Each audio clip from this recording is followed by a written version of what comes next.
สวัสดีค่ะวันนี้มาเจอกับนางซ่องผู้สาวฝั่งของนะคะวันนี้นางจะพามาทำยำหัวปีนะคะมีพี่ที่น่ารักท่านหนึ่งนะคะขอมาเนาะนางก็จะอันนี้ก็คือเตรียมน้ำสะอาดนะคะแล้วก็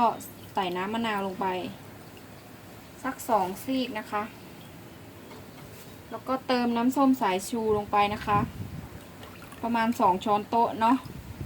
เอาไว้ทำไมคะเอาไว้แช่หัวปีไม่ให้หัวปีดำนะคะ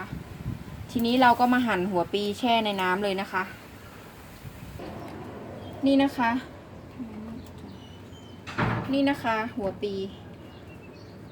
แกะเปลือกออกนะคะเก็บไว้จนแกะจนถึงเปลือกขาวๆนะคะมาใช้หัวหนึ่งเนาะทีนี้เราก็จะมาหั่นแล้วก็ไปแช่น้ำไว้เลยนะคะ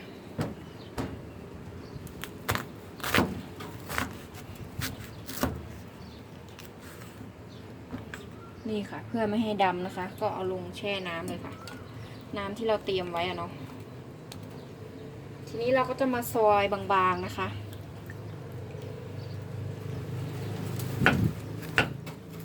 ปีต้องใหม่สดนะคะมันจะได้กรอบหอมอร่อยนะคะนี่นะคะก็ซอยประมาณนี้เนาะไม่ต้องซอยใหญ่มากนะคะโอเคเดี๋ยวนางขอซอยก่อนนะคะนี่นะคะหลังจากหั่นปีเสร็จเนาะนางก็จะมาแนะนำเครื่องนะคะเครื่องยำว่ามีอะไรบ้างเนาะอันนี้ก็จะเป็นตะไคร้แล้วก็หอมแดงนะคะซอยหนังหมูลวกนะคะหรือว่าจะซื้อแบบสดๆแล้วเอามาต้มแล้วก็เอามาหั่นนะคะโอเคแล้วก็จะมีใบสะระแหน่แล้วก็ถั่วคั่วนะคะอันนี้ก็จะเป็นหมูสับรวนนะคะน้ำมะขามเปียกพริกคั่วนะคะจะคั่วหรือจะทอดก็ได้เนาะแต่นางคั่วเอานะคะมันจะหอมก็จะมีน้ำปลาแล้วก็น้ำตาลทรายแล้วก็ผงชูรสนิดหน่อยนะคะโอเคค่ะไปทำกันเลยค่ะนี่นะคะปีก็เอาเสด็จน้ำไว้นะคะโอเค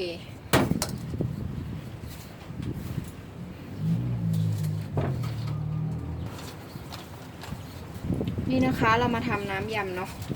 หมูสับนางก็นำไปรวนแล้วเนาะก็เอามาเทเสร็จเลยค่ะ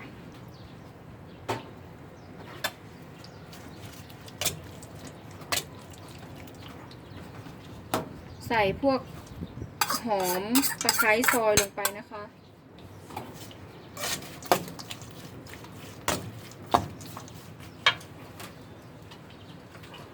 ใส่น้ำมะขามเปียกนะคะ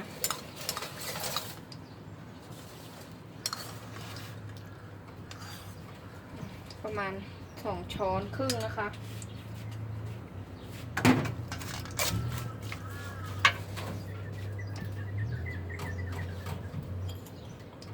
น้ำตาลทรายนะคะ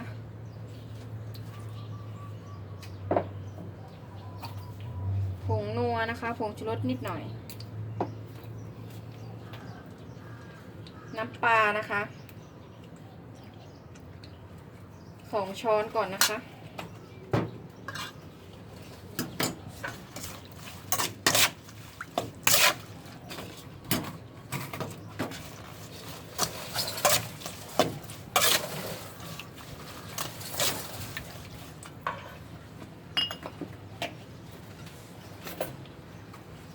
ใส่พริกป่นประมาณ1/2 ช้อนนะคะไม่ต้องเยอะนะคะถ้าใครชอบเผ็ดๆก็ใส่เยอะเนาะแต่เรามีพริกโรยหน้านะคะพริกเจียวเนาะบางคนเขาก็จะใส่น้ำพริกเผานะคะ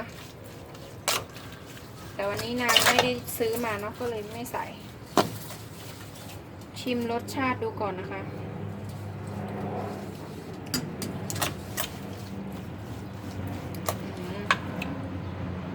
เปรี้ยวนัวกำลังดีนะคะถ้าไม่เปรี้ยวก็เพิ่มน้ำมะขามได้นะคะ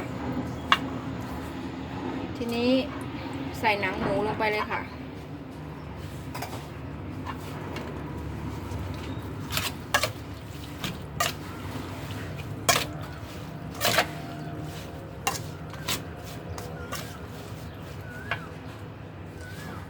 ใส่หัวปีลงไปนะคะ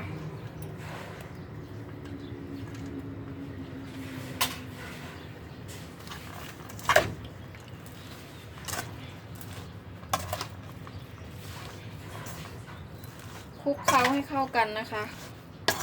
ขาดอะไรก็เติมได้นะคะ อันนี้ก็เมนูนี้ก็จัดขึ้นเพื่อพี่ที่น่ารักท่านหนึ่งนะคะขอมา ส่วนพี่ๆคนอื่นๆที่ขอเมนูมานางก็กำลังพยายามรวบรวมวัตถุดิบอยู่นะคะ ถ้าวัตถุดิบครบก็จะเห็นคลิปออกไปนะคะ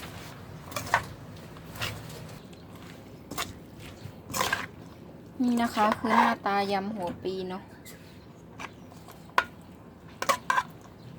สูตรของนางเองนะคะเนี่ยนางจะชิมดูเนาะ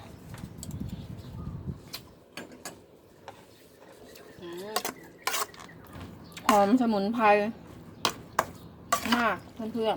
ๆพี่ๆทุกคนอันนี้ถ้าใครได้ไปเที่ยวฝั่งลาวก็จะตามร้านอาหารก็จะมีนะคะเมนูนี้เนาะสุดท้ายนะคะรสชาตินางโอเคและนางชอบก็จะใส่ใบสะระแหน่ลงไปนะคะถั่วคั่วนะคะบดให้ละเอียดนิดนึงค่ะหรือว่าถ้าใครอยากเคี้ยวกรุบกรับก็ไม่ต้องบดนะคะ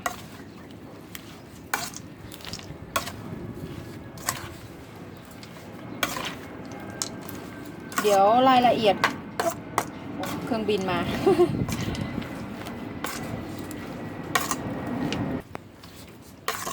ส่วนรายละเอียดเครื่องปรุงนะคะนางก็ใส่ไว้ให้ใต้คลิปเหมือนเดิมนะคะถ้าใครชอบก็เอาไปทำได้นะคะนางจะจดไว้ให้ละเอียดเลยเนาะถ้าใครไม่ชอบก็เอาไปปรับแต่งเอาอะค่ะเพราะว่าแต่ละคนกินไม่เหมือนกันเนาะเนี่ยนะคะก็เป็นอันเสร็จเรียบร้อยนะคะยำหัวปีเนี่ยนะคะใส่หนังหมูนะคะถ้าเป็นของลาวจริงๆเขาจะใส่หนังหมูนะคะอร่อยมากโอเคนางไปจัดเสิร์ฟก่อนนะคะนี่นะคะให้ดูหน้าตาเนาะตักเสิร์ฟกันเลยค่ะใส่หนังหมูเยอะๆนะคะนางชอบ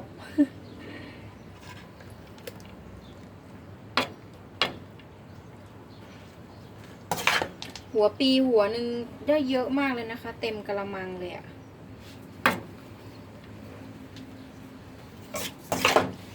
เป็นเมนูเพื่อสุขภาพได้เลยถ้าตัดหนังหมูออกอะ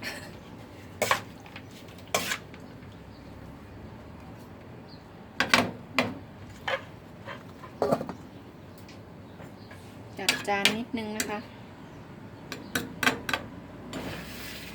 นี่นะคะ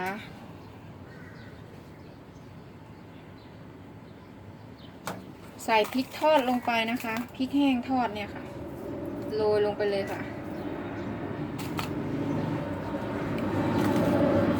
ถ้าใครไม่เผ็ดก็กัดอร่อยมากค่ะ